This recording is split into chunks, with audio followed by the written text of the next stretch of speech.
It's all about politics. Today, we take a twist, because my guest today is a man who, for lack of a better word, is an expert, literally an expert, especially in matters security. He's on his way out of the country even as we speak, but what he has to say about the security of this country, you need to listen to. He has been ambassador to Kenya from Switzerland for the last 5 years. Not just Kenya, Rwanda, Burundi, Somalia, Seychelles, and Uganda, and Kenya. Yeah, 6 countries, 1 man. Before that, he was director of security, so this man knows a thing or two. 21 years ago, he was in Rwanda at the height of the genocide. So he has a thing or two to say to some people such as Moses Kuria. Listen up. So many issues to talk about, because on top of all that, he's the one man who has been at the center of the Anglo leasing scandal. Center being trying to repatriate the money that is stashed in Swiss banks. Listen up, folks. I may need to put a disclaimer or two on this show, but it doesn't matter. We're going to talk to this man. Oh, in the meantime, he's published a book while he was in Kenya. He's an avid bird watcher, ornithographer, whatever they call that. Published a book about birds. He's photographed thousands. We'll talk about all that. His stay in Kenya, his thoughts, his views, his perceptions about this great nation of ours. Sit back. My guest tonight has a Twitter handle. He'll tell us about it if he's allowed to. Mine is at Koinange Jeff. The hashtag is JKL. My guest, outgoing Swiss ambassador, Jacques Pitteloud. Balozi. How are you, Jack? Good to see you. Good to see you. Nice suit. Nice suit, pinstripe suit, black socks. Is that standard? It is standard for the diplomats, except for one. Actually, the British High Commissioner, Christian Turner, he can get away with bright socks. So can, by the way, Chris Foot. Chris Foot look good in some the salmon socks. I love salmon them. socks. Oh, it's brilliant. And you got a salmon tie. Almost. Reddish. Reddish. Anyway. Good to see you, Ambassador. And you know, we've had many chats. We've had a lot of conversations, you and I. And look, we consider you Mr. Expert when it comes to security. Kenya has been going through hell, if you will, the last 24, 36 months. Have we dropped the ball, Ambassador? Have we dropped the ball when it comes to security in this country? I think to a point, yes. It all depends what you define as security. In terms of the everyday security, there have been much worse times in Kenya, and actually the situation is pretty manageable, I would say. The fight or the threat by the terrorists, homegrown or external terrorists, I think has not been yet really taken to the level where it might be, let's say, brought to successful conclusion. Yeah. When people say we've lost the initiative, is that true? Have we lost the initiative, the will to fight Al-Shabaab? I don't think you've lost the will. I think it's the method that needs to be adjusted. You can't just defeat terrorism by military means. You need to win the hearts and minds of the population. And this is a serious problem in this country, especially in the north, northeast, and increasingly so at the coast. And that is something which needs to be tackled now, because radicalization is proceeding at an impressive pace. If you look at what has been happening, and there Al-Shabaab has been pretty clever in the way they design their strategy. You start killing civilians. You start killing people who are not from the region, so they live in droves. And then the only presence left of the central state is the army and the police. But the teachers are gone, the postman has gone, you know, the nurses have gone, and suddenly there is this oppressive feeling that the state is only here with security forces. So you reinforce actually the sense of grievances, the sense of estrangement of quite a part of the population. That is why it is very important now to listen to what the people in the north have to say, and to try and address their perceived or real grievances, and not just to go in with military means. That's the lesson of the Brits in Northern Ireland. It's the lesson of the Americans in Iraq. It is also the lesson of the Kenyan forces in northeastern Kenya. Was it a mistake, Ambassador? Was it a mistake going into Somalia in 2011? You know, frankly, it's very difficult to tell. It's very difficult to tell. There were very good reasons to go in. There were very good reasons to go and support the effort by the international community and by AMISOM to get rid of Al-Shabaab. Kenya did something that was very important in the framework of international security architecture. At the same time, it should have been an in and out. Maybe it should have been done differently, maybe a bit less, economic interests around the port of Kismayo, and doing a bit more in terms of helping Somalia stabilize. But it's very easy to say for somebody representing a country that has at the moment no troops in Somalia. So, okay, let's be modest. Okay, fine. Let me ask you this then. Can we win the war eventually against Al-Shabaab? You can stop Al-Shabaab from let's say, entering Kenyan territory in the long term. I'm not sure it's going to be done with a wall, but you can win this war. You can win this war, you can stop them by regaining the trust of the populations in the northeast. They move, like Mao Zedong used to say, like the fish in the water. If you take away the water, these guys will not be able to move and attack you. So I'm pretty confident that it can be done. Yeah. When you see the Westgates, when you see the Garissa universities, when you see incidents like that, can we avoid them? You can't avoid them altogether. It's impossible. The reality is that there is a war. This war is an asymmetric war, where because they can't hit you militarily with classic military forces, they will use terrorism.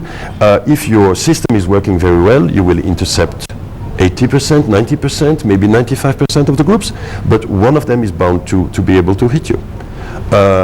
Terrorism becomes a major problem the moment it generates more deaths than traffic. And frankly, at the moment in Kenya, traffic is killing many more people than terrorism ever did. So one has to put it a bit into perspective. Some countries have been living with terrorism for, and actually, do you remember Westgate? My God, Westgate was such a shock. But next thing you know, Nairobi was back to life. Of course, there were additional security measures, but that's the best way to defeat the terrorists. To say, okay, you have hit us, fine, we'll live on, we'll move on. We're not going to just, cow and wait for the next blow. So with Westgate opening end of this month, if you were here, if you were still in Kenya, of course I would go. Of course I would go. Yeah. I remember the night after Westgate ended, the drama at Westgate, there was a big public function, and I decided to go.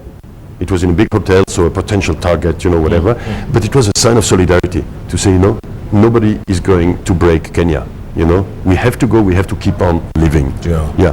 With unemployment at ridiculous levels right now, Ambassador, can we defeat the radicalization? Because these young kids, no job, no future, no prospects, and then someone comes along and offers them cash and goodies, and it's very difficult to resist. It is extremely difficult to resist, and in fact what we are witnessing with the youth in this country is extremely disturbing, especially at the coast, where it is true 80% of the young population doesn't have a job, or not even the hope of finding a job, and then their minds are being poisoned slowly by the radical preachers. The only way is to create wealth, is to create jobs. That's the way to counter the propaganda by these guys. There was a fantastic movie that was released just three weeks ago, a movie called Watatu, and I think it's running in one of the cinemas here, and it's showing the process of radicalization of young people at the coast. It's very, very interesting. I would actually advise everyone to go and see it to understand what's happening. Yeah. And at the same time, with all the radicalization, with all the threats of terrorism, tourism has taken a dip, all but dead in some places. Yes, tourism, especially at the coast, is dead at the moment, which is a tragedy because Kenya remains one of the most incredible touristic spots in the world. This is just one of the most beautiful countries I've been to, and believe me, I've been around, but this is just incredible. I think tourism is also going through a crisis because it has failed to reinvent itself. We had the same problem in Switzerland. In Switzerland we would have tourism in winter, people are going skiing, and then in summer they're going hiking, and nothing in between. And suddenly the numbers started dipping, and we had to reinvent tourism by going for adventure tourism, all these crazy things from paragliding to mountain biking, creating a new approach which is interesting for the youth. And suddenly we recovered. Kenya has been maybe for too long sleeping on its laurels in terms of tourism, and it is the coast and one safari. Yeah. But there is so much more to Kenya. You know, there are places, I'm a birder. Yeah. Okay, so being a bird watcher, you will travel 600 kilometers to take a picture of some little brown job that nobody has ever heard about. Yes. But this is an incredible potential. It's one of the incredible potentials of this country. I have been to places almost nobody has been to. Have you been to the Cherangani Hills? Yeah, maybe you have. I have. You know, have you been to the Turkwell Valley? Yes. Have you been to Arabuko Sokoke Forest? No. To Turkana? Yeah, of course you've been to Turkana. Yes. You know, and Kakamega. Kakamega, of course, Kakamega is a dream. All these places could attract literally thousands of bird watchers. The other day I was speaking to a lady from the Ministry of Tourism, and I was mentioning also, I was speaking about birds and enthusiastically, and she was very enthusiastic too. And then I said, and I have friends, they are specialized in chameleons, because Kenya has the most incredible variety of chameleons. People would travel, but then she was not happy. Because chameleons, no, we are not going to base our tourism on chameleons. But is that true though? For instance, on Mount Elgon, you have a chameleon that you will find nowhere else on Earth. Yeah, and people will travel from very far away to see the chameleon. But you need to advertise it. How many birds did you photograph? I did photograph around 650. I have seen around 700. And there are about 1,000 species in Kenya. 1,000. 1,000 species, more than the whole of Western Europe. And your book is available? My book is available. What's it called? It's called Wings of Kenya, and it's sold at the museum because we sell it for Nature Kenya. It has been made for the benefit of Nature Kenya. Yeah. We have more bird species in all of Western Europe. Yes, you do. Yes, you do. And all we market out there is Mombasa or the coastline. And the Big Five. And the Big Five. And the Big Five. But there would be, you know, there are crazy people like me who will pay any price to take a jeep and then walk for hours just to get a glimpse of some bird that nobody actually has ever heard about. Tell me something, Ambassador. You like guns. You're a shooter, whatever you call yourselves. Hunting. Yeah. If it was legalized and controlled, you think that would work? Now I'm going to make friends. Now I'm going to make friends, especially in Kenya. Most of my friends in the conservation sector are very much in favor of a total ban on hunting. I'm not sure it's working.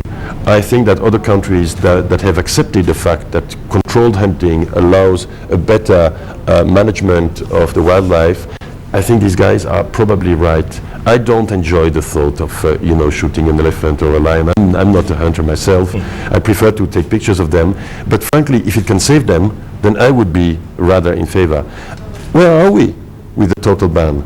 Look at the results. Yeah. Look at the results. Yeah. Elephants are dying even Lupita can't stop them. Can't stop them. No. At the moment. So controlled, maybe, like some. Yeah, of course, controlled. Very much controlled. Yeah. Very much controlled. And then we'll get that tourist who will come and spend $50,000-$60,000. And it will generate revenue for the communities. And if you generate revenue for the communities, then they will stop poaching. But at the moment, tourism and wildlife is not generating enough revenue for the. So yeah. And you know, there's a time we almost got to 2 million tourists a year, which was a huge deal. Almost. Now it's forget about it. Yeah. South Africa gets 10 million tourists a year. But let me say a word about tourism and the travel advisories, because it especially my dear colleague, the British High Commissioner, has been pounced upon because of the travel advisories. People usually don't even read the travel advisories, but they read the newspapers. And then you get this phone call from friends. Oh my God, there is this shooting in Garissa. Are you safe? And you say, I'm quite safe. Garissa is 800 kilometers away. And then you get the next phone call. Well, actually, that was before. And you're in Africa. You're safe with Ebola. Oh, Lord. And you were like, okay, you're closer to Ebola than I am, geographically speaking. Correct. And there are many more flights between Western Europe and West Africa than there are between West Africa and East Africa. So you should be worried about Ebola, not me. But people read, it's Africa, oh my God, or it's Kenya, there has been an attack somewhere, or whatever, and then they don't come. It's a disaster. Ambassador, good point. I want to take a break, come back, talk about Moses Kuria in particular. Oh, yes. Because you were in Rwanda in 1994. Yes. You saw for yourself. Yes. And then now, a member of parliament is advocating for people to use their pangas other than for slashing. Oh, goodness gracious me. Do you have a Twitter handle? I don't. You're not allowed, or you don't? I'm not allowed. Okay. tweet me and ask questions at Koinange Jeff. The hashtag is JKL. We're talking tonight with outgoing Swiss ambassador to Kenya, Uganda, Rwanda, Burundi, Somalia, and Seychelles. He's been here the last 5 years. He's seen this country go through ups and downs, ins and outs. And that's what we're talking. A look back the last 5 years with Jacques Pitteloud. JKL takes a break. We'll be back in a moment.